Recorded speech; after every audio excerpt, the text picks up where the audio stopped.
Good evening, everybody. Hi, and happy Thursday. Happy Thursday and happy birthday to you. Tanya's birthday today, so that's very exciting. It's show number 60. So another milestone. We're trucking our way towards 100. And I'm really looking forward to our guests tonight. I am too. This is a great nexus of three important things. Science. Dr. Mango has a PhD. Lynn Miller has a master's in science. And they're both lifelong experiencers, so they have interesting stories to tell there. And they're also very thorough, well-connected paranormal researchers in things from life after death and non-local consciousness, things that are very important to the ongoing dialogue if we want to change it. So without further ado, we're going to roll the intro. We're going to come back, read their bios, and then both of them, their internet is not great, so we're trying to work out how we're going to do things. Also, Dr. Mango recently had back surgery. She needs to get up at certain intervals, take care of her back, stretch it, put some ice on it. So we'll carry on the conversation with Lynn when that happens, and we're going to try to make this all as seamless as possible. So we'll see you after the intro. Get that going right.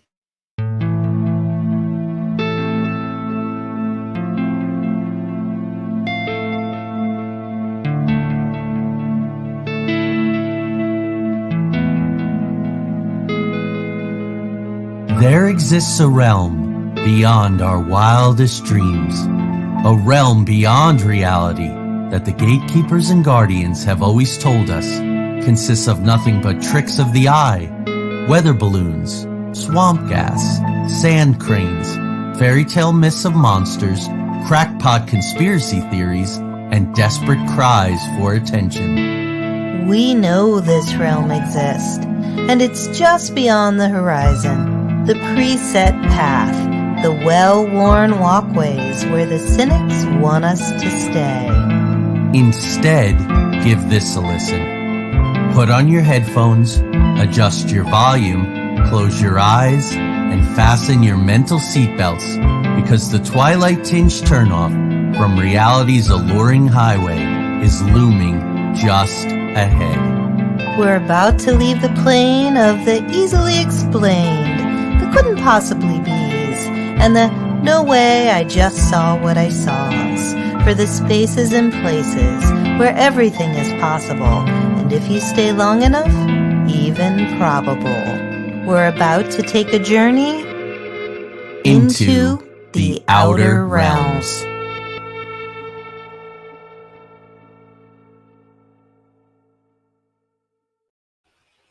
Okay, excellent. We really do have a lot to cover today. We really do. So this is the book we're primarily going to be talking about. This just dropped a couple weeks ago. It's available on Amazon, and I have reviewed it. It's on my website, New Mystics Reviews. It's on Amazon, Goodreads.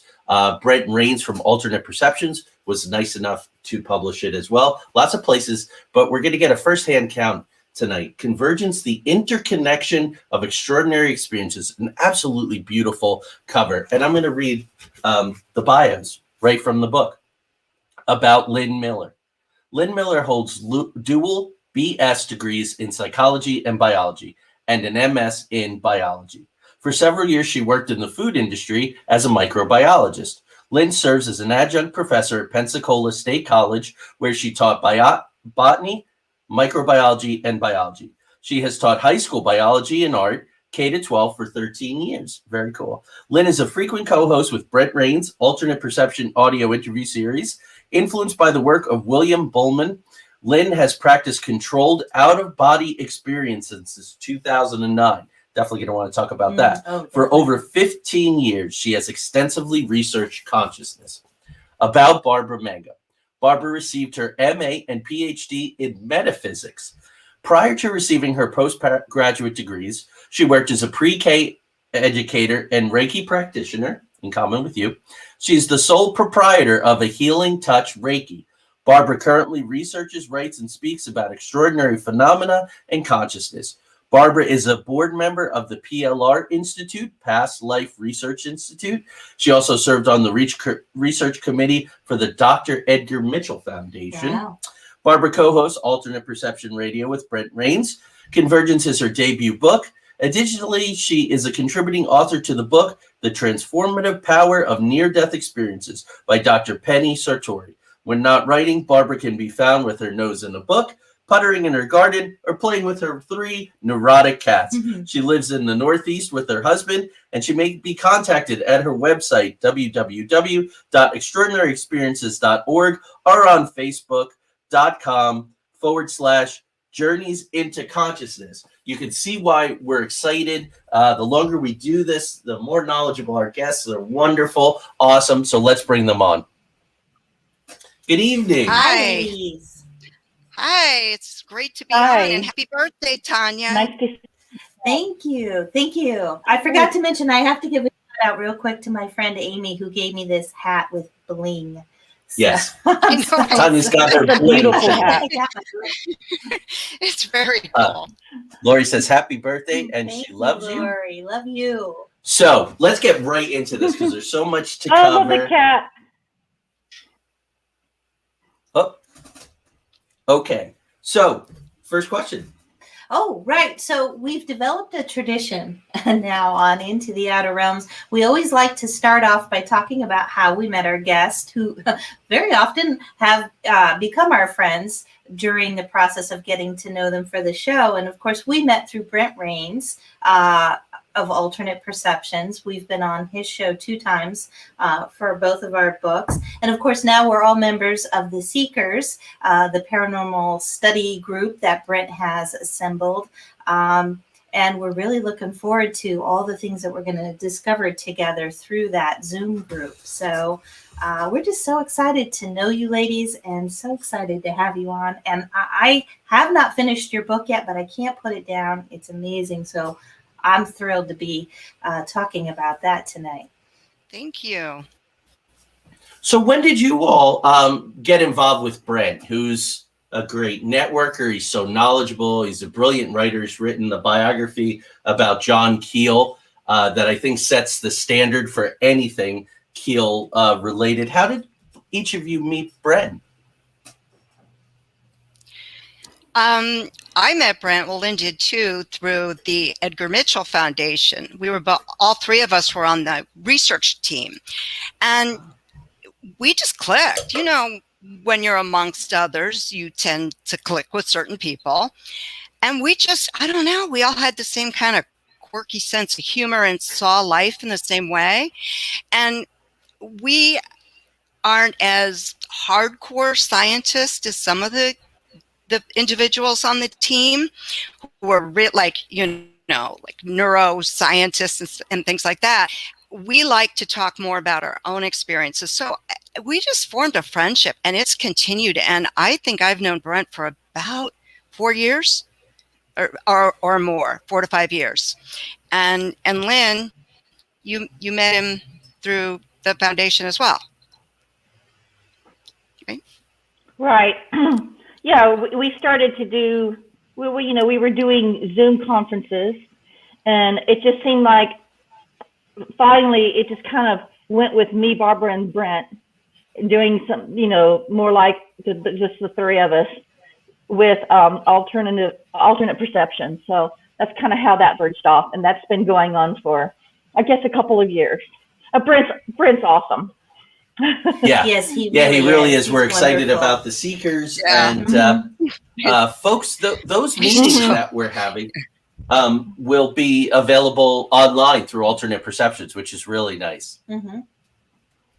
Great. So for each of you, Barbara, let's start with you and then go to Lynn for this one. What was your very first experience with the paranormal? It was when I was 2, or maybe a little before I turned 2. Wow. And I lived in New York at the time. We lived in an apartment, and I had my own room. And it seemed that this only happened when I was in my room playing. But what would happen is I had, one of those typical little tables, right, where you just play with your dolls, or you'd read a book or do art projects.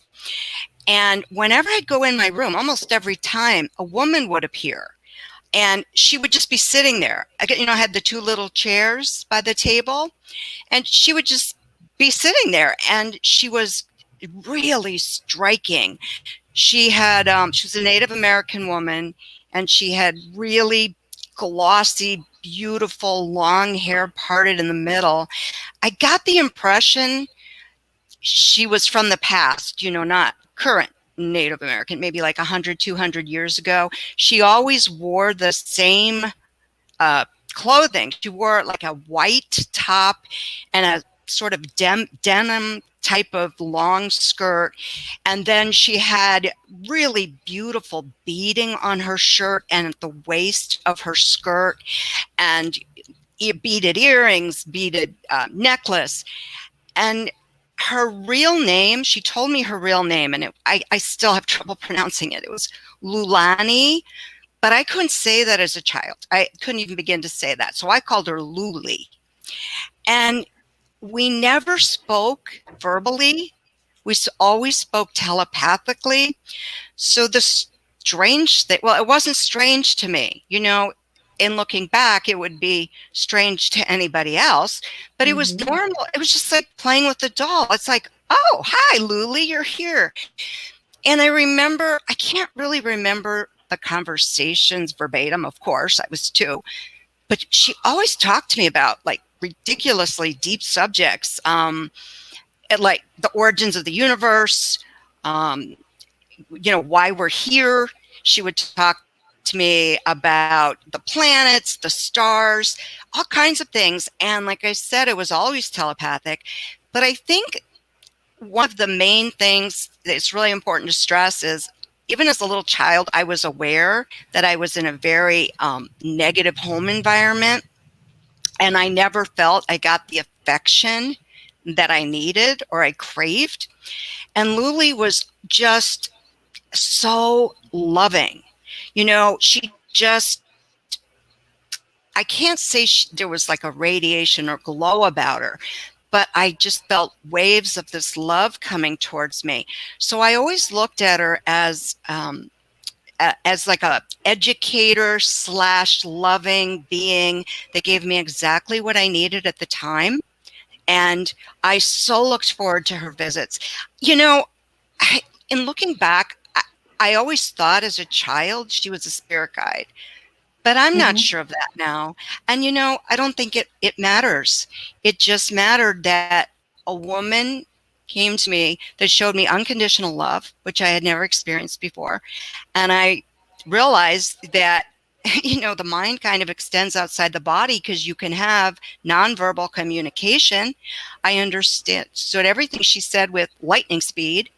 And I actually understood these topics when I was 2 years old. And I realized it too, that was weird, because most 2-year-olds were talking about stuff like that. So from a very, very young age, my world perspective was just different than most people. And that was my first experience. So Barbara, the name Lulani sounded so familiar to me. I looked it up. It's Hawaiian.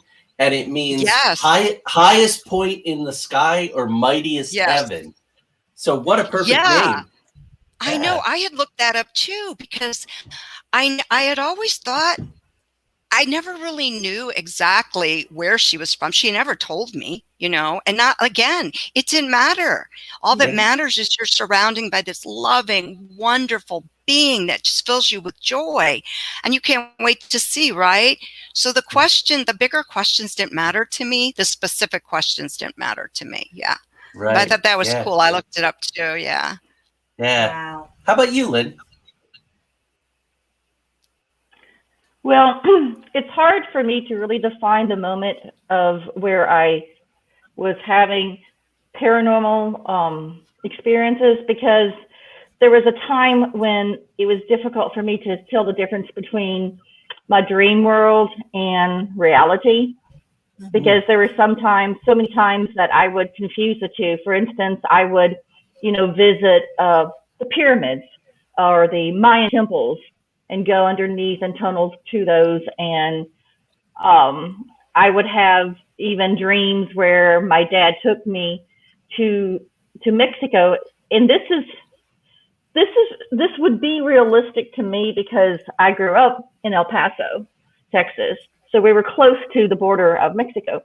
But yeah, for a long time, I really thought that my dad would take us to see some of the old temples and certain things.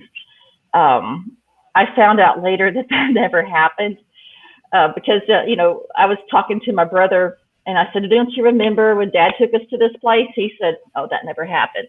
So it was sort of hard for me to kind of understand the difference between those realities.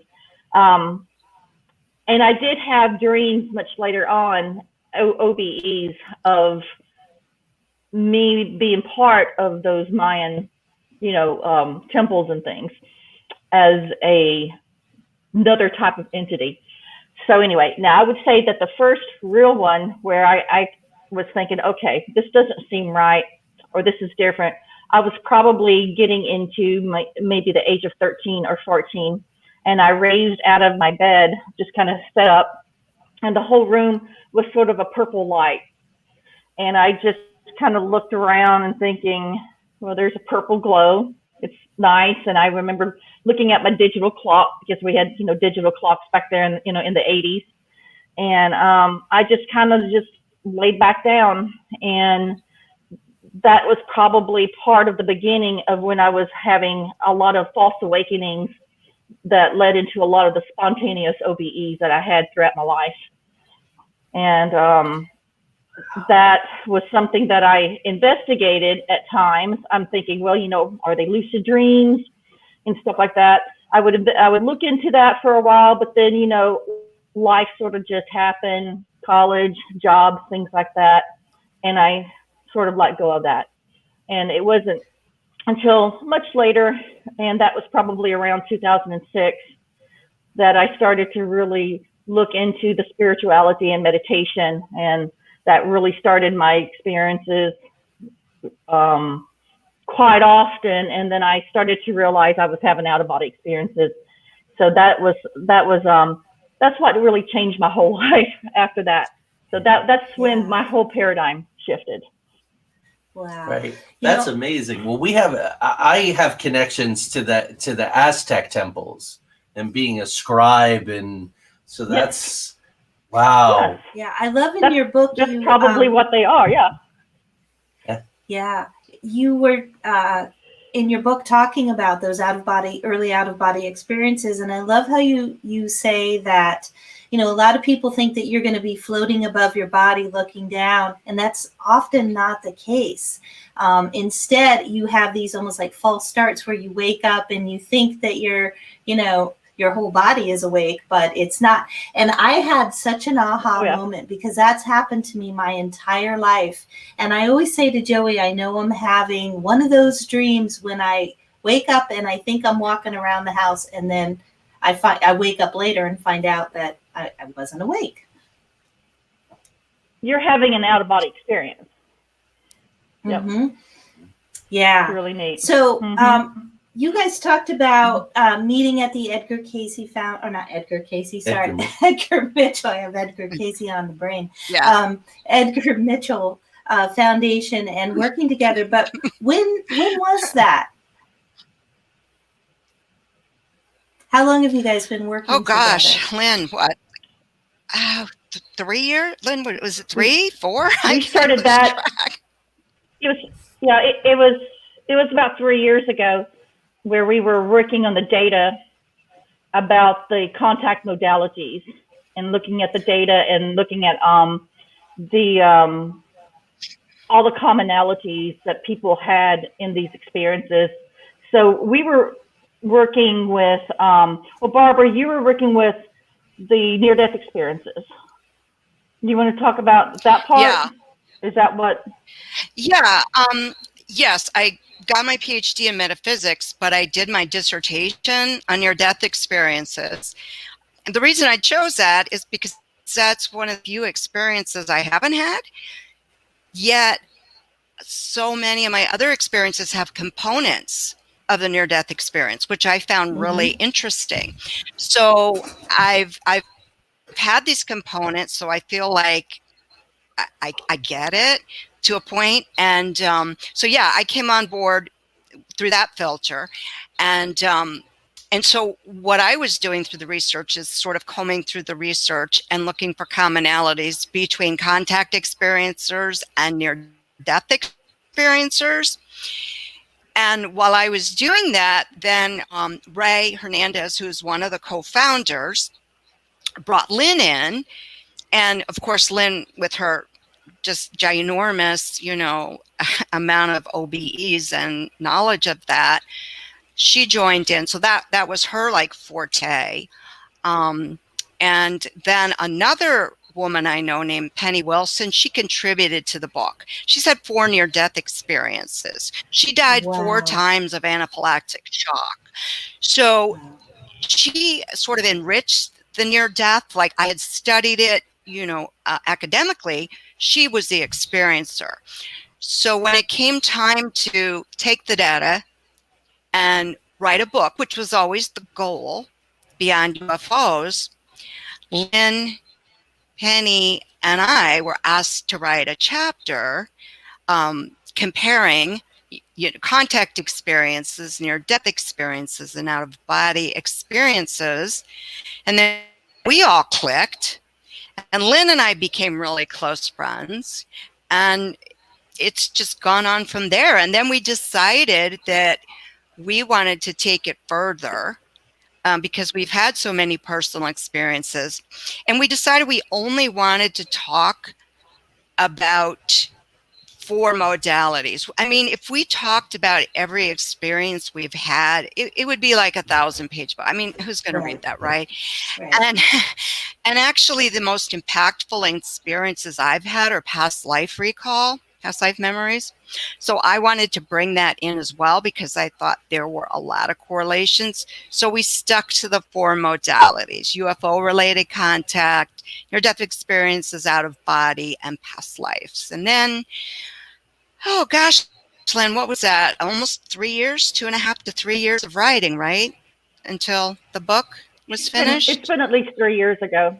Yeah. Mm-hmm. Yeah, I believe it. It's folks, Such a good book. It is amazing. And it takes us to our next section. So back behind me, you can't see it. I have this wonderful picture of Dr. John Mack. So Dr. John Mack won a Pulitzer Prize writing a book about T.E. Lawrence and his experiences. He was a psychologist, but he wound up getting into work. I believe that he interviewed over 200 contactees, abductees, and got so much pushback from Harvard.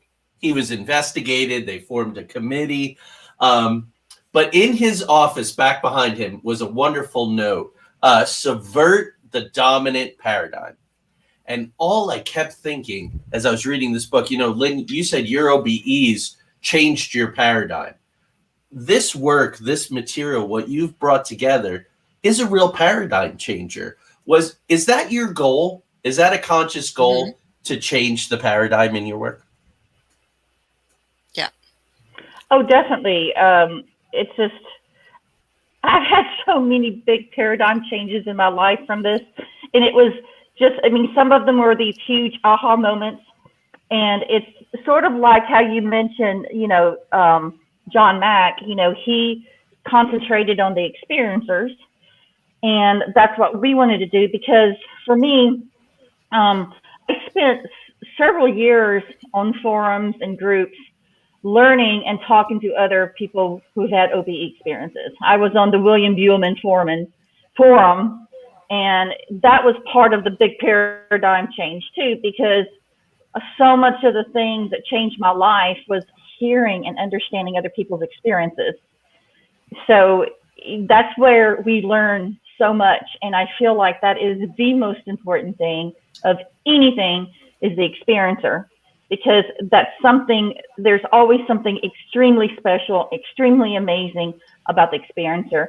And the same thing goes, and one thing that I've noticed too, that's common with the OBEers is that many of them have had contact with extraterrestrials.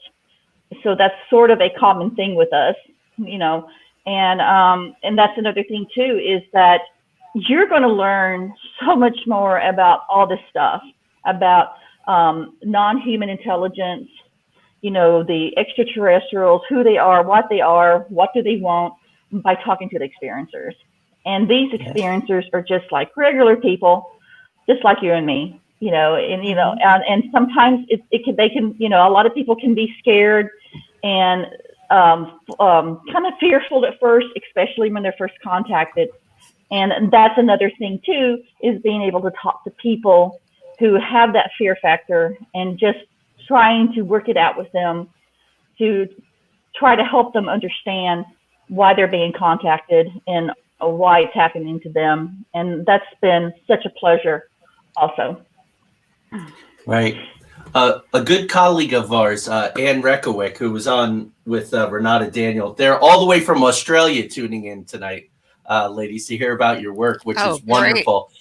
She makes the comment, cynical scientists block new knowledge because their bias is so strong. And we're going to tackle cynics, because I thought what you did in the book was absolutely brilliant. I thought it was brilliant. I've never seen it before, and I love it. So we'll get to that, but I just wanted to acknowledge that. So Tonya, we're going to... Yeah. So, there's a lot of focus right now on the survival of consciousness. A lot of studies. It's past due. Of course, it's really exciting.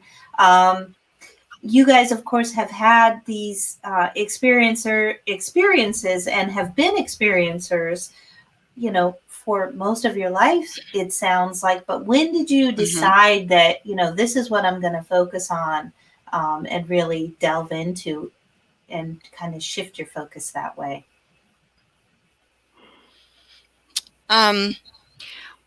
Well, I've had experience, like I said, starting at 2, but they've been across the board. I mean, from the classic paranormal to mediumship to connecting with like the divine to, I mean, you name it, right? To actually see, which was really frightening, but to see the energy change forms and shift in front of my eyes. So I came into this world wired differently. From the time I was young, I knew I was having experiences outside of time and space as we know it. I knew that consciousness wasn't localized to the brain, I always looked at it like my brain was a receiver of consciousness. So that's been my viewpoint. I think when you have these types of unique experiences, you don't look at it any way but that, right? And so that's always been my framework. How I took that to where I am now is I used to read my bio. I used to work in education. It's very active, hands-on, with small children. And I ended up falling. We were outside on the playground, and one of the children was not listening and climbed up the play structure that was like 7 or 8 feet high, and they were falling. So I had to scramble up to try to grab them. I fell, and I fell 7 feet on my back and broke my back. So I could not do anything for 2 years. I mean, literally, it just heals. There's nothing they can do. So I sort of said to myself, you know what? Okay, I love school. I'm a learning nerd. I can't do anything physical, which was really hard for me because I was such an active person, It was really hard. It was like grieving, for the life I had. So I thought, well, what can I do? I have to go inward now, I have to find something to keep my focus, to keep engaged, that I can find passion in. So I won't have a pity party. And I thought, okay, you know what? Who am I? Okay, who am I really? Am I a physical being? Am I a spiritual being? You know what? I'm both. So then I started thinking about, Barbara, you've had these experiences your whole life. And how could you study that? How could you learn more about that? So I started looking into universities that offered this type of education. And I was really, really, really careful and cautious because I take this very seriously. And I wanted to get a really good education at an accredited, very highly regarded school. So I spent 6 months like really researching, and I found a wonderful theology school. And they had a very progressive program. And one of the majors was metaphysics. So I enrolled and I got my master's degree. And quite honestly, I really hadn't thought about getting my PhD because it's a lot of work. But I absolutely loved what I was learning. I mean, I was voracious. I was insatiable. I just could not stop learning. And so I went to school, kept going. And then it was like time, okay, you either write your dissertation and you get your PhD, or you stop and that's it. So I thought, I didn't work this hard not to get my PhD. So I did. And that's how I came on this journey. And ever since then, I've just been in love with it because, this is who I am. This is who we really all are, right? Mm-hmm. We're spiritual beings in physical bodies. And so to study and read and write and do what I am, to align my quote work, because I don't think of this as work, right? But I'm living who I am as a soul and a spirit. And what's better than that? I mean, it's a total authentic life, and it's beautiful. It's wonderful. And I've never been so happy in anything I've ever done. It's great. There you go. Namaste. That is awesome. Following your book. How about you, Lynn? When did you start to put this in the framework of consciousness? Oh, okay. Well, I mean, I just remember that there was a time when I knew that my experiences, even before I realized they were out-of-body experiences, were going to, at one point in my life, become the most important thing in my life. And I just knew that. And I knew that there was going to be quite a long journey to get there because there was so much that I didn't know about these things. And those things, gradually came together. When I basically decided to come out of the closet with my experiences, and it was around the time that I got together with Barbara. It was very exciting to realize that these things that we were talking about, the extraterrestrial contact, NDEs, all these things have that commonality, which is non-local consciousness, because people who experience one thing can experience several other things, like seeing ghosts, seeing spirits, seeing orbs, seeing UFOs, having out-of-body experiences. And it was really neat to all of a sudden realize there's other people out there that find that these things are connected. And that's where it started to get really, really excited with me. And that's pretty much what changed this whole course that led us to this moment. Wow. Awesome. So I think there's good news for all of us. You're very optimistic in the book, especially in the last couple chapters. We will get to that. But this idea that materialism is going away, this idea that, there's matter and then there's non-matter, that there's spirit and then there's body, all that's kind of going away. And I really think in large part due to the work for a century now, right, of quantum physicists. So I know that quantum physics plays a role in your work. If each of you, let's start with Lynn this time. Lynn, how did quantum physics begin to inform your work? Let me tell you something. Quantum physics is what brought me on this path.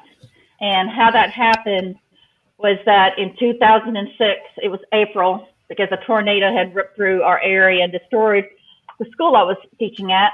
So we were kind of on a long extended spring break, and I happened to come up on a movie called What the Bleep Do We Know?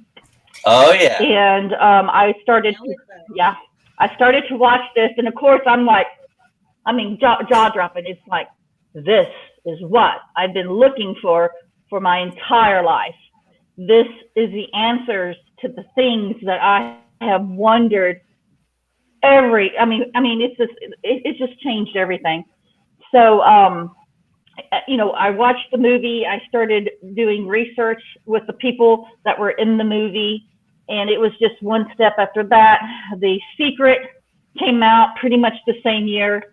I love The Secret. So that's kind of the spiritual aspects of the same thing. But yeah, that began everything. It really did. It's like, I love Dr. Quantum, Yeah. all the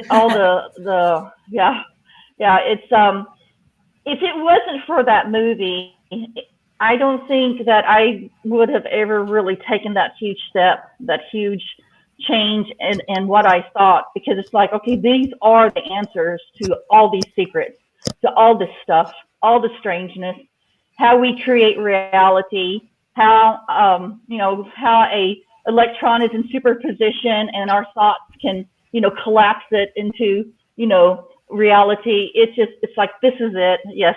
It played the pivotal role in my life, and it changed everything, because that's when I started to meditate, when I started to let's have purpose in my life to create my reality.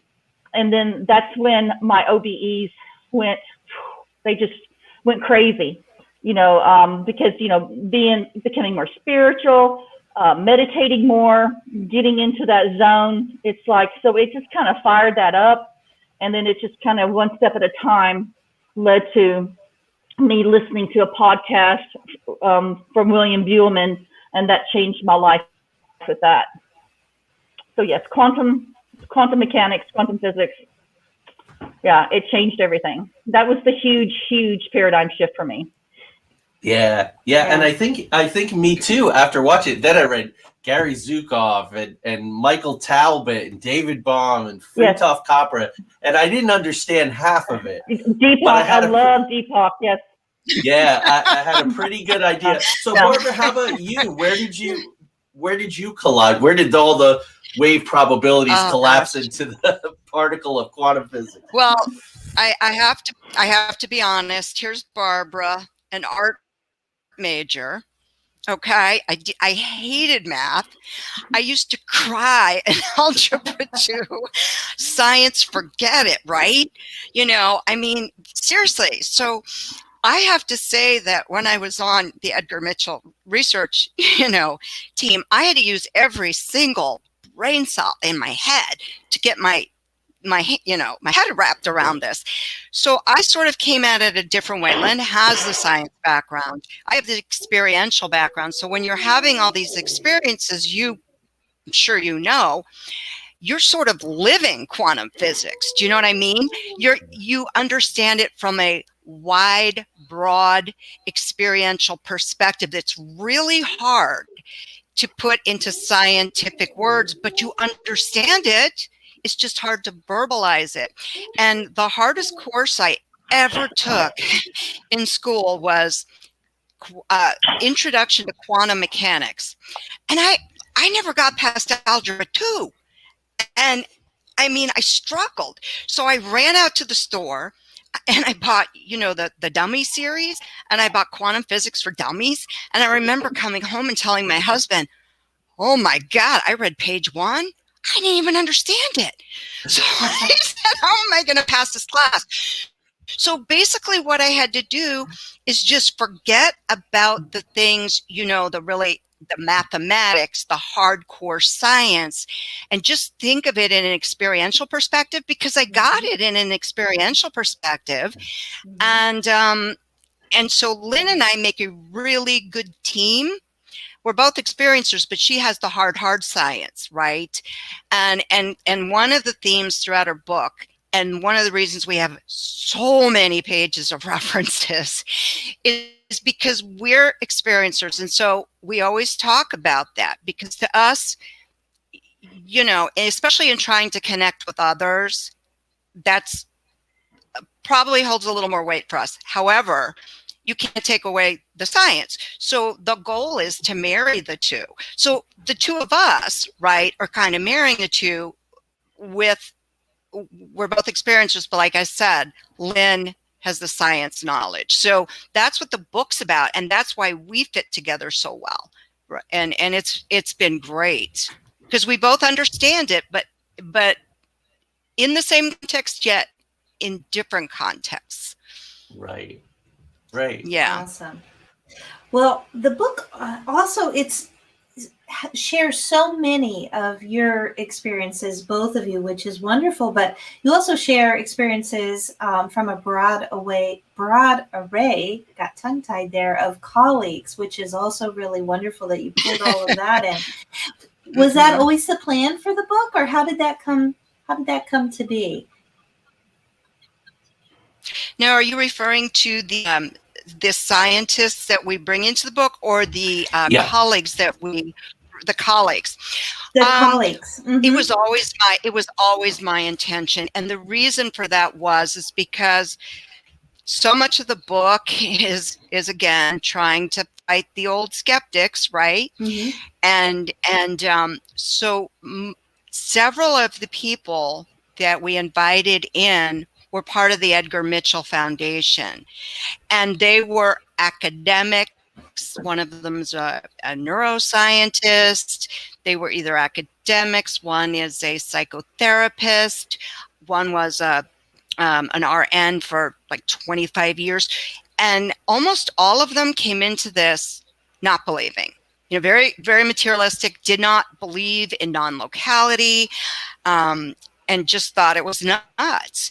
So what I was trying to show is how these people were so embedded in one framework, and through their experiences and working with other experiencers, they slowly were able to open their eyes and change their paradigm. And I thought that was really, really important to bring people from all different fields. One of the people I brought in, Heather Rivera, she was actually my dissertation, now I'm tongue-tied, dissertation mentor. And she was an RN for 25 years, but then she attended a course taught by Brian Weiss, who's a world-renowned past life hypnotherapist, and she became a certified hypnotherapist and co-founded the PLI Institute. And so after I graduated, she invited me to be on the board. So in her training, of course, it was very, traditional medicine. And her past life experiences changed her mind. So that was the whole goal, always my goal. So not just Lynn and I speaking, but numerous other people with all different backgrounds who were originally materialists, and then through their work and, like I said, personal experiences and perspectives, completely and totally changed their vision and their paradigm. And I thought that would be interesting to see what they went through to bring them to that point. Yeah, it really is. Speaking of Brian Weiss, I was just listening to an interview that he gave many years ago, and it was the same for him. He was very skeptical, and he had this experience that just completely changed, his view on all of it. So it's just amazing how people can discount things. One of my favorite quotes is Wayne Dyer, who says, "The highest form of ignorance is rejecting something you know nothing about." So, that's great. I haven't heard that. Isn't that a great quote? Mm-hmm. And then people have these experiences, and all of a sudden it's like, okay, wait a minute. Maybe there is something here. I was trying to find in the book. I couldn't find it. One of the people who reported to you was talking about this doctor that was so dismissive of a clear, extraordinary experience. And she named him something. She gave him a certain name. Folks, it's an Easter egg. You have to find it in the book. The first time I missed it, but the second time I read the doctor's name, I said, "Oh, this is great." So we will. I know what you're talking about. Yeah, it's wonderful. It's wonderful. So again, there's so much science and good frameworks. It really excited me. So you use several psychological categories to provide a framework for the role of non-local consciousness in various phenomena. So talk a little bit about anomalous prone personality, the highly sensitive person, and the Myers-Briggs type indicator, because I was thrilled that all of that was in there, because I score high on all of those. But anyway. Of course, that's the first thing we did. No, how this came about and why I wanted to include this. Well, one of the reasons I wanted to include this, because one time long ago in one of my 15 different careers, I was going back to school to get a master's degree and be a therapist. Okay. But I was a single parent, and I got most of the way, and I think I was 2 classes short of graduating. I couldn't do it anymore. I mean, it was just so hard. So I've always been super interested in psychology. And I've always felt I'm weird and wacky, and different and unique. And so that's a very strong interest of mine. And Lynn actually has a dual major in biology and psychology. So we're both interested in that. And while I was researching the book, for the book, I came across a really interesting book. I don't know if you've ever heard of it, but you'd probably like it very much. It's by an author called David Ritchie. He's a psychologist. And I think he's the first one that did research as far as just pure psychology. Kenneth Ring, who's a near-death researcher, did research on a near-death prone personality, but David Ritchie took it further, and he wrote a book called Hiss, like a snake hisses, Hiss of the Asp, which I thought was really clever because an asp is a snake. So, but he meant anomalous sensitive person. So I'm like, oh my God, I'm gonna love this book. So that's where I got a lot of the information. So basically, a highly sensitive person and a fantasy prone personality are sort of all under the umbrella of an anomalous sensitive person. And I'm sure both of you are, Lynn and I are. So let me put this in the framework, first of all, of the test. So the Myers-Briggs test is a very common test. I was first given the test when I worked for a company. They do it a lot. It's a personality test, and it's the most widely used personality test there is. And it falls into like 16 categories. Basically, there are 16 personality types. They're in the book. There's a chart. It can get very complex. But they found, Ritchie actually discovered that there's 2 types of personalities that tend to have the most spiritual, paranormal type of experiences. And to backtrack a little, one of the big things the test does demonstrate is if you're an extrovert or an introvert. That's one of the biggest, points of it. So the 2 categories, if you mesh them together, would be an introvert who is also intuitive. And he calls those the INs. And so the INs comprise, I believe it's 4% of the world's population. But there's a type called INFP, which I believe stands for intuitive, feeling, and perceiving. So basically, the whole test is designed to assess how we perceive and make decisions. Okay. And people that are INs, who are intuitive and introverts, obviously think differently and make different types of decisions. So we took the test. There's a brief online test when psychologists administer it to you. It's like hundreds of dollars and like an hour long. So we took the quickie version, and Lynn and I both tested out as an INFP, which is the 1% of the population of the world. And we're like, oh my God, that's why we're so weird. So if you wanted to look at it as like a tree, the tree would be the anomalously sensitive person. But there's like branches. For example, there's slight differentiation. Oh, I'm getting tongue twisted again. But a fantasy prone personality is called an FPP.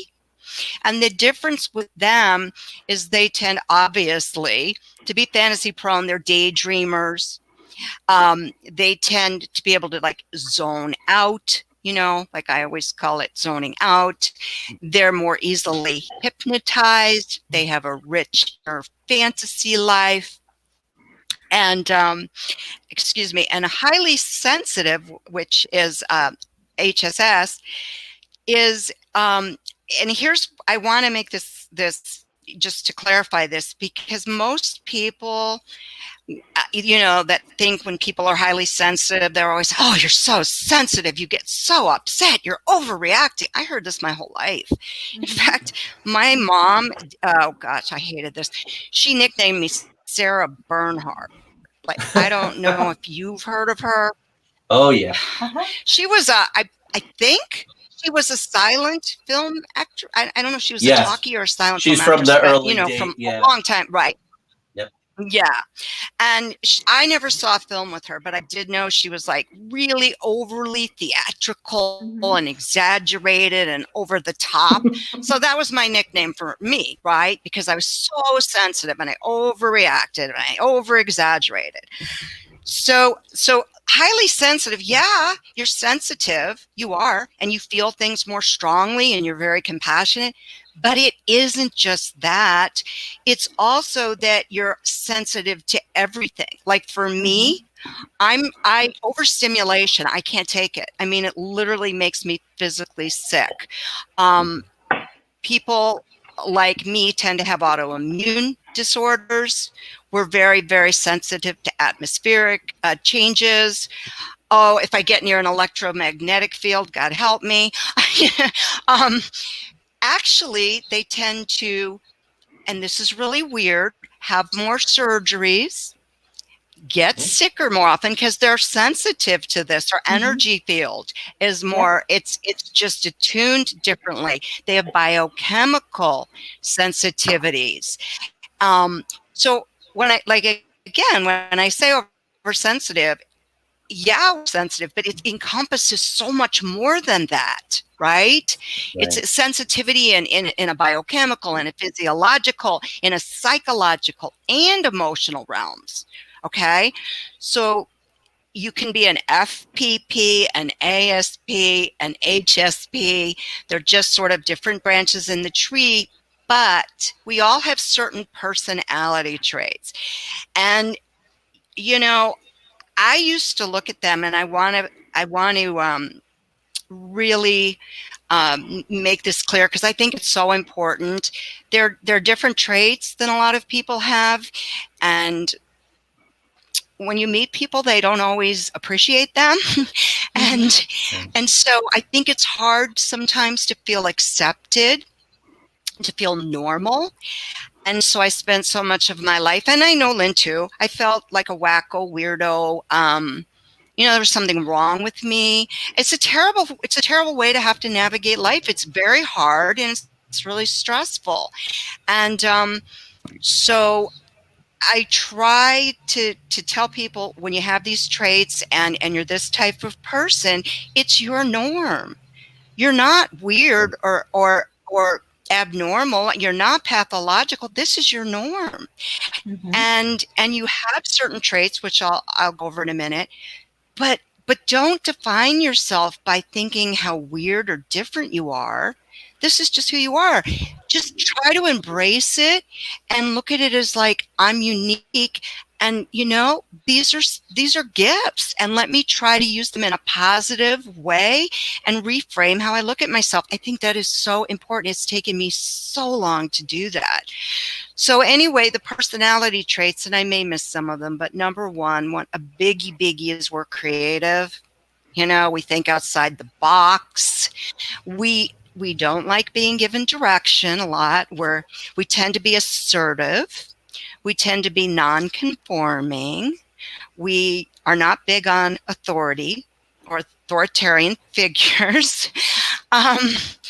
We tend to be easily hypnotized. And like I said before, we're not pathologically dissociative, but we have mild dissociation, because there's a scale on the far side of the scale. And I believe what used to be called multi personality disorder is now called, I think it's called dissociative disorder.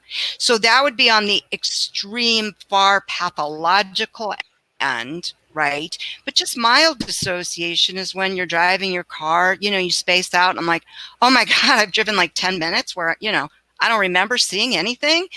God, I'm so happy I didn't crash. So, and also the last piece is that people who tend to have these personality traits and be this anomalous type personality tend, not always, but tend to come from the following backgrounds. They tend to come from an abusive home. It can be physical, emotional, or sexual abuse, a chaotic home or a negative environment. As a child, to have like one or two really traumatic events, like for an example, my husband, when he was young, his beloved grandmother, he was in the room with her, and he was in the room with his mother, his grandmother, and he were in the room at the same time. And his grandmother went into cardiac arrest and died in front of him.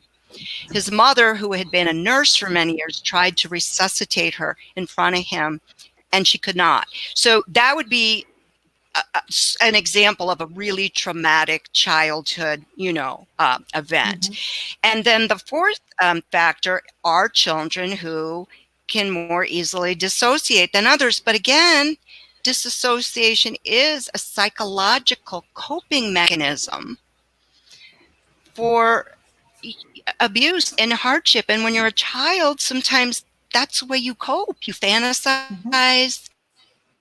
You know, you have imaginary playmates. So to me, at least from my own experience, that was, I think that was one of my coping mechanisms. But at the same time, it enabled me to more easily have these types of experiences. And I hope I didn't go all over the place. I somewhat condensed that. No, that was great. I think, especially for our audience, we're all, and we talk about this in our work, oftentimes, I'd say 50% of the time when we go in to do an investigation or to help people, they just want to know that they're not crazy. Mm-hmm. They've been told, mm-hmm. oh, you're imagining things. So I found that because I'm a highly sensitive person, and I would say it was 2002 when I found Elaine Aron's books, right? So highly sensitive person, yes. person in love. And I scored off the charts. Mm-hmm. In the past 20 years, I have carefully crafted my life to honor that condition. And it's made a huge change. Mm-hmm. Right. Because I'm a performer, storyteller, teacher. I love to be out with people, but not that often. So if I overcommit myself in the public, I'm one of these people that during lockdown, I've said, yeah, I could do this. This is okay. This is kind of normal and good for me. So I think the fact that you lingered on that for a while was important, but the time's going so fast. We're going to break from script just a little. Lynn, if you could jump in, tell us.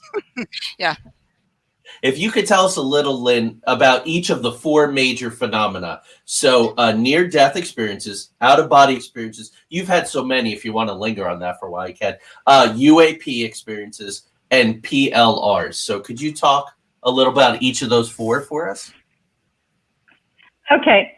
Well, you know, of the four things, it's like me and Barbara basically split this into what we know ourselves. So like Barbara is definitely the near-death experiencer expert. And of course, these are experiences that where people come out of body during usually a time when they're near death or could be dying. Barbara, like I said, she knows so much about the near-death experiences. They kind of do correlate with out-of-body experiences because there are the similarities, and so there's a lot of overlapping of the two. Mm-hmm. So whether you look at it as a near-death as a type of OBE or an OBE as a type of sort of like a near-death, but they both have to do with your consciousness being separated from your body. Mm-hmm. So the near-death, so the out-of-body experiences, and some people may have known that they're also called astral projection. Okay, you know, and the reason why I prefer to call them out of body is because that pretty much covers it all. You're out of the body. You can be in the ethereal plane. You can be in the astral plane. You can be in other higher planes. So that pretty much explains all of that. And that's the thing that I had been experiencing most of my life. And then when I started to meditate, get more into spirituality, I noticed that they were being extremely pronounced, especially the vibratory stage. That's usually what happens right before you exit the body. And they were being very prominent. It was almost like I could hear a jet plane taking off inside my head. And it really made me wonder what's going on here. And that's when I started to really, I thought maybe there was something wrong with me. And that's how I stumbled upon a podcast. And I was listening to so many different podcasts at that time, because you watch YouTube videos, podcasts. And when William Buhlman, who is my mentor, he's to me the grand poobah of all this, he explained exactly what I was going through. And he works a lot at the Monroe Institute on stuff like this. And it's like, wow, this is happening to me. Started buying the books, and then I started to practice having controlled out-of-body experiences, because, it's one thing, and you can't just sit back and say, I'm going to have an out-of-body experience and have one, but you can actually try to make it where you are more likely to have one through certain practices. And that's when the first time, as I was practicing that, because I knew I was having him pretty easily in the middle of the night, around 2 or 3 in the morning. So that's when I was going to actually try to do a practice one. And I remember that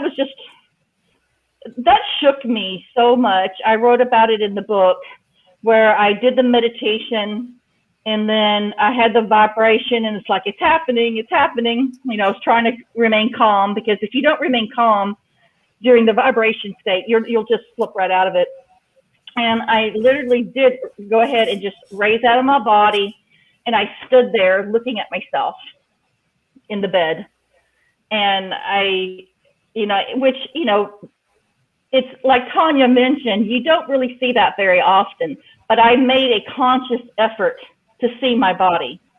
And I stood there looking at myself. And I was just ecstatic, and I was laughing. And then I touched my body. And my hand went through myself. And it's like, when you really concentrate a little bit too much on your physical body, you basically get snapped back in there. But I remember I touched myself, and it felt like a vibration, like my hand was going through my sleeping body. And then I snapped back. I opened my eyes, and I was basically laughing and crying at the same time, because that experience and these experiences are just realer than real. I mean, it's almost as if I went from watching myself to opening my eyes.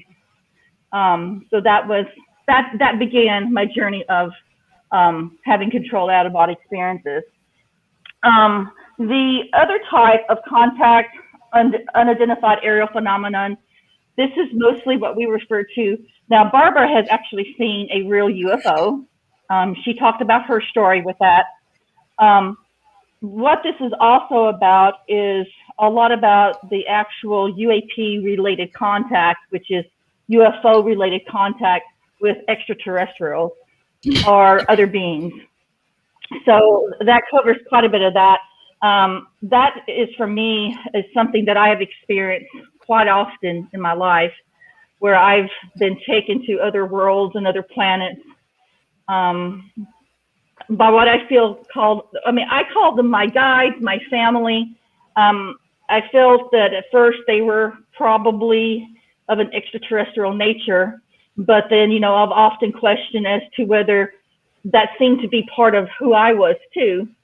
And so that it to me correlates a lot with out-of-body experiences, because a lot of people who've had those have also had contact with the gray aliens and other types of beings, because, the UAP contact is interdimensional. It's about consciousness. That is how they're communicating with us. So you can see that that goes hand in hand with a lot of this stuff, because it's, you know, these extraterrestrials, you know, if you can imagine what their minds are about and how much further in technology and millions of years ahead of us, you know, this is sort of like their common ground with us. We're able to communicate interdimensionally. We have our you know, our consciousness non-local. This is where we come together, and this is where we find each other. So that's about the UAP contact. The past life regression, that's something that Barbara has had many experiences with that. And they're pretty outstanding with her, because she has them when she's fully awake, you know, quite spontaneous. Yeah. Where she all of a sudden, you know, she's like her and somebody else at the same time. And they have been very amazing experiences, you know, because, I mean, to Barbara, I mean, she's had some actual physical and mental healing through her past life experiences and things. Thank you. Barbara, you want to talk about that? Yeah. Yes. Basically, I do want to reiterate what Lynn says. One of the things when you're talking about non-local consciousness is because, you know, when we're in our physical body, we're in a denser energy, denser vibration. Right? So what's our everyday norm is so minute compared to what happens in these experiences. I mean, it's just, it's like nothing. So basically, for some reason, most people that have past life recall or memories, they need to be hypnotized. I guess I'm unusual. I never realized I was unusual, but I've always had them while I'm fully conscious, which is so strange. I mean, I'll just be like, I don't know. Sometimes they happen when I'm driving, and that's really scary. But I'm going to try to make this really quick, because this is one of the most powerful experiences I've ever had. It happened when I was 6 years old, and it taught me that these experiences are realer than real, that time doesn't exist. You can go forward, you can go backwards, you can live all, you know, now, all simultaneously, and that you can actually be healed, you know, with a medically inexplicable healing. So when I was 6 years old in real life, I was in first grade, and I developed pneumonia, and nothing the pediatrician gave me got rid of it. Nothing. He tried every medication they had at the time, and I just continued to be sick and miss school and miss more school. And I missed over 50 days of school. And the principal called my mother, and my parents were very concerned. He said, if your daughter misses like 2 more days of school, even though she's a good student, we have to hold her back. Well, you know, that flipped them out. I didn't want to be held back. So that night, this is the only one that I haven't had in a fully conscious state. It was some form of dream state. So I was 6 years old in real life with pneumonia. I went to sleep that night, and I had a dream, but it was divided into 3 parts. I knew it wasn't a dream for the following reasons. It was realer than real. I stepped outside of time as I know it. It happened in probably 5 or 6 dimensions. So, for example, the first part of the dream, I was the same age I was in real life. I was 6 years old. I was a little girl.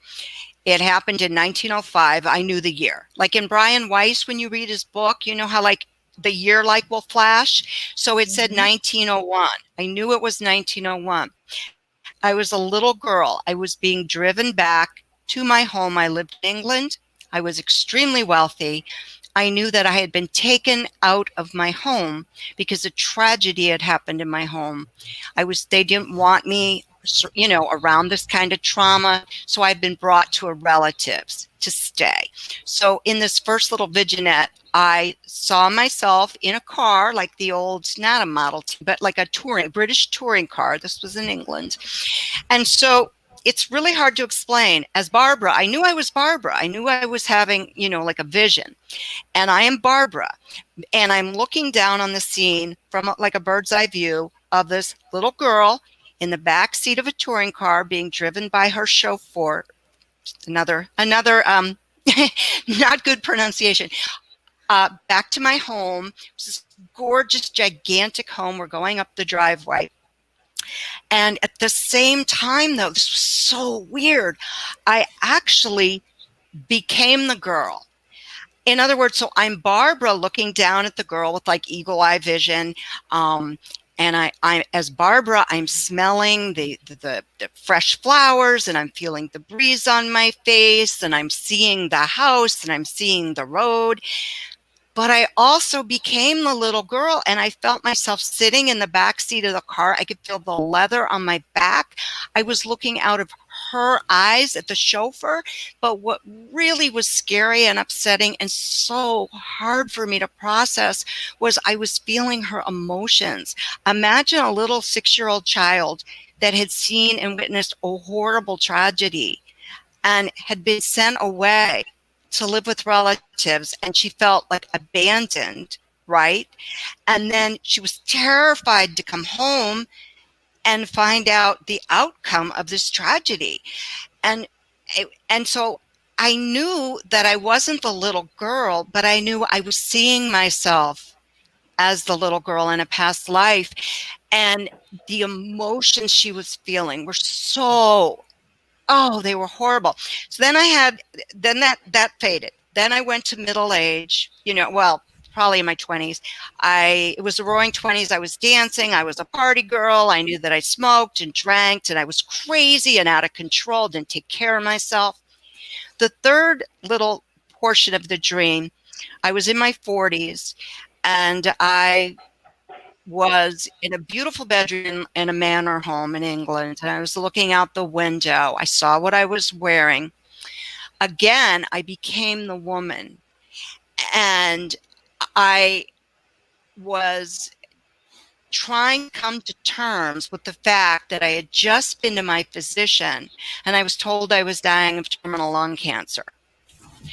And so here I am, a little 6-year-old child who has never experienced these types of feelings. I mean, what 6-year-old child has to deal with trying to process being told you have a terminal illness?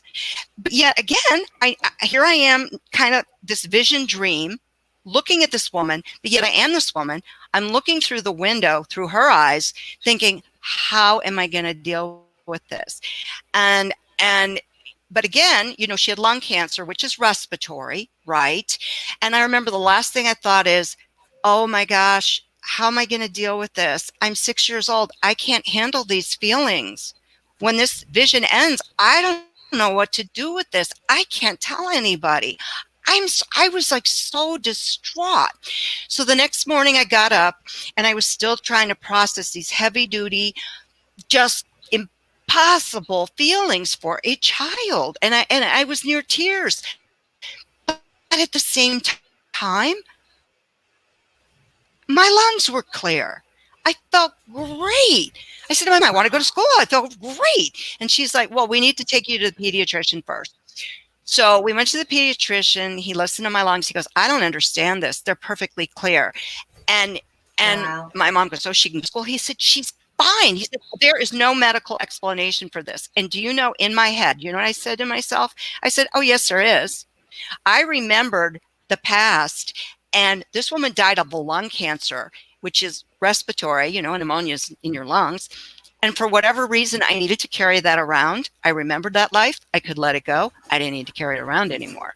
Wow. Yeah, that's my sense. Yeah. And I wanted, yeah. So I also was healed of a phobia. I had always been terrified of knives. So abnormally afraid of knives. It was crazy. And going back, the trauma in my house is that my father had been murdered, and he had been stabbed to death.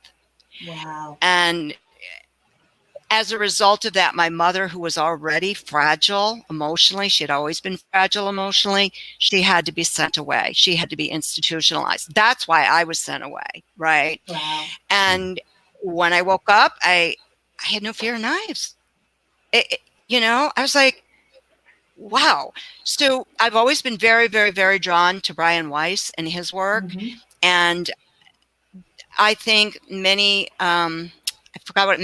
masters, I think I'm Many saying lives, it wrong. many Many masters. lives, many masters. One of my favorite Mhm. books ever, because I so related to that, and it cured me absolutely instantaneously. So, Wow. Wow, but that's again, amazing. multi-dimensions, it transcends space-time, the whole thing. Mhm. So consciousness, not confined to the mind. Right. Yeah. All right, a couple more things we can cover because it's been a while. I know. but- Well, I know. you're having No, it's all fun. good. Yeah. No, we'll have to have you back Yeah. again. But There's so Our much go book ahead, is let's like talk about- crazy. Yeah, it's wonderful. It's wonderful. I was wonderful. Yeah. Yeah. So again, the book is titled "Convergence: The Interconnection of Extraordinary Experience." Give us a definition of convergence in this context and why it's important to the work. Lynn, you probably can give a really Okay. good Sure. explanation. Well,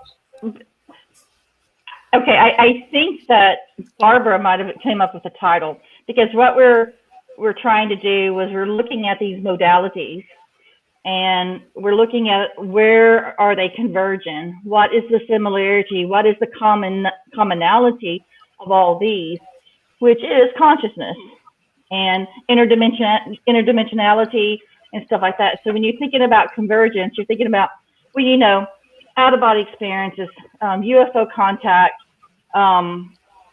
near-death experiences.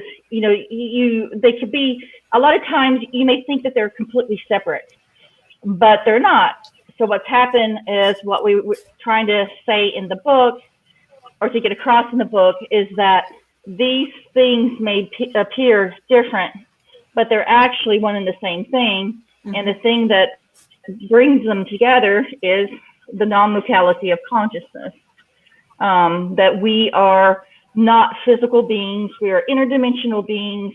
And that's why all these types of experiences that we have, and there's so many other types of them also, that's the commonality of all of this, and that's where they converge, which is basically converging in spirit and your soul and consciousness. So that's kind of what the title means. Wonderful. That's great. I'm working on a book right now called Parallels and Patterns, and that's my saying to converge, to look at all the different phenomena, and the overlaps are so undeniable, and it reinforces the anecdotal evidence. Someone That's on right. this side Yes. of the world 50 years ago. So we're going to move a little quickly. I love the way you called them skeptics. So many people call them skeptics. I think that all four of us are skeptics, because we have methodology, we interview, we study, we look for convergences, overlaps. But what we're really talking about here are the cynics, Stanton Friedman, who Tanya and I got to meet him 2 days before he died. Stanton Friedman called I met him. Yeah. He called them the oh man, I've been playing it in my head now. I'll get back to I'm going too fast here. Such a great term. I can't But think of it you either. quoted the cynics at length. So you're presenting all this wonderful evidence, disproving everything that near-death experiences are not brought on by the drugs or lack of oxygen. Like, you have it right in there. I think Penny Wilson really figured in that with her stories. Yeah. But he called them the nasty, nosy naysayers, right? I love it. I love it. Just like what Anne was saying. Yeah, that sticks with, it's beautiful alliteration as a writer. But what Anne said, we'll bring it up again. Cynical scientists block new knowledge because their bias is so strong. The materialists, classic archaeologists, all these people are just shown to be now wrong, but they've invested so much educationally, academically, financially, that they're reluctant. But that brings us to, I think, our closing question, which I really want you to ask. So, as Joey mentioned earlier, you guys are so optimistic in the final two chapters of the book that there are changes in the air. So we're super excited to hear that. We see that as well. But talk to us about those changes and why you're so optimistic. Yeah. Well, one of the stories that you had, this is one of the really good stories, I think. A friend of mine named Erica McKenzie, and she wrote her story. She had a near-death experience. She was a medical professional for 25 years. She was brought back, and the first thing she said to the doc was, "I saw God." And she was so excited to talk to him about this experience. He walked out of the room, gave her a look like, "You're absolutely out of your mind, insane," walked out of the room. And then when she woke up again, she was in the psych ward. And unfortunately, she was committed for 3 months. And she never stopped believing that she saw God. She just learned in group therapy, I can't talk about it anymore if I want to be released. So basically, Erica is an inspiration in this change, because what she has now devoted her life to is she's worked with professionals and medical personnel throughout the world to rewrite curricula to teach doctors and nurses and medical staff how to approach and handle and speak to patients with these experiences, not just near death, but any spiritually transformative experience. And in other words, to take the assumption that someone's pathological and totally revamp that and get it as compassionate, patient-centered care with understanding and a whole different framework of looking at this. And she's worked with John Hopkins. And actually, she was the ambassador for a research project they have. So John Hopkins now is adopting this. And I mean, in this country, you don't get much bigger than John Hopkins. No way. So yeah. This has been amazing. So she's used that horrible experience she has, and she's worked with other people. I mean, it's not a solo, endeavor, but they're basically working to say, look, this is so wrong. We can't just, characterize these people as crazy. So we think that is a enormous, positive, wonderful step going forward in educating the medical field, educating psychiatrists, educating psychologists, educating anybody that works with experiencers. And it's not just John Hopkins, like Princeton, the University of Virginia, University of Edinburgh, very prestigious, Stanford University, very prestigious universities around the world are incorporating studies. They're incorporating coursework in spirituality and death and dying, in near-death studies. And there are a few universities that are actually developing coursework in UFO-related phenomena, contact experiences. And so to see the fact that these traditional schools, especially these Ivy League, big time, medical research facilities that are so traditional, are now saying, wait a minute, we're incorporating new curriculum, this is so cool. And John Hopkins conducted I think it was psi research. And this is getting adopted more and more and more. And so the paradigm is slowly being changed, but it's growing a little faster, little faster, little faster, little faster. And that's what excites me. I'm thrilled because I think too, it's really important that, the old way of looking at it, it doesn't, doctors and medical staff need to learn that they might not understand, what an experience is going through. But treat them with respect because it's very real to them. And if we can change just that paradigm, that's huge.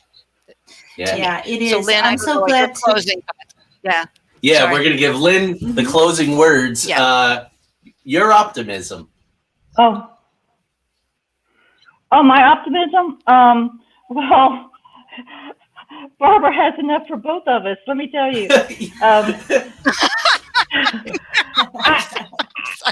I love being the wind beneath her wings, because she explained it so much. With me, it's like this. It's like what we're also trying to help everybody understand is that this is beyond ourselves. I mean, what I'm saying is we exist beyond our human physical bodies, and to know that we are that and we are so much more, to me, is extremely wonderful, exciting, to know that we will continue on after death, and that and that death is not actually even exist, that we will continue on. And I think that part right there is some of the most beautiful part of the transformation that people get when they start to experience stuff like this, to know that we do continue on, that we exist outside ourselves, that we are so much more than what we are. And, it's that right there is what makes me so excited. Awesome. Well, this has been, first of all, it's the 90 minutes has just gone by in a blink.